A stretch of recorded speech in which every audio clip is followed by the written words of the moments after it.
ಚಿನ್ನ ಕಳ್ಳ ಸಾಗಾಣಿಕೆ ಪ್ರಕರಣದಲ್ಲಿ ನಟಿ ರಾನ್ಯರ ಲಾಕ್ ಆಗಿದ್ದು ಇಂದು ರಾನ್ಯ ಬೇಲ್ ಭವಿಷ್ಯ ಪ್ರಕಟ ಮಾಡುತ್ತೆ. ಕೋರ್ಟ್ ಆದೇಶವನ್ನ ಪ್ರಕಟಿಸುತ್ತೆ. 64ನೇ ಸಿಸಿಎಚ್ ಕೋರ್ಟ್ ಸದ್ಯ ಪರಪ್ಪನ ಅಗ್ರಹಾರ ಜೈಲಿನಲ್ಲಿ ಜೈಲ ಅಂತಿದೆ.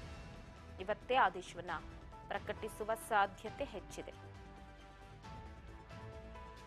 ಚಿನ್ನ ಕಳ್ಳ ಸಾಗಾಣಿಕೆ ಪ್ರಕರಣದಲ್ಲಿ ಈಗಾಗಲೇ ತರುಣ್ ರಾಜ್ ರಾನ್ಯ ಸ್ನೇಹಿತ ಆತನ ವಿಚಾರಣೆಯನ್ನು ಕೂಡ ಮಾಡಿತ್ತು. 9ನೇ ತಾರೀಕು ಇದೇ ಮಾರ್ಚ್ 9ನೇ ತಾರೀಕು ಬಂಧನ ಕೂಡ ನಡೆಸಿತ್ತು.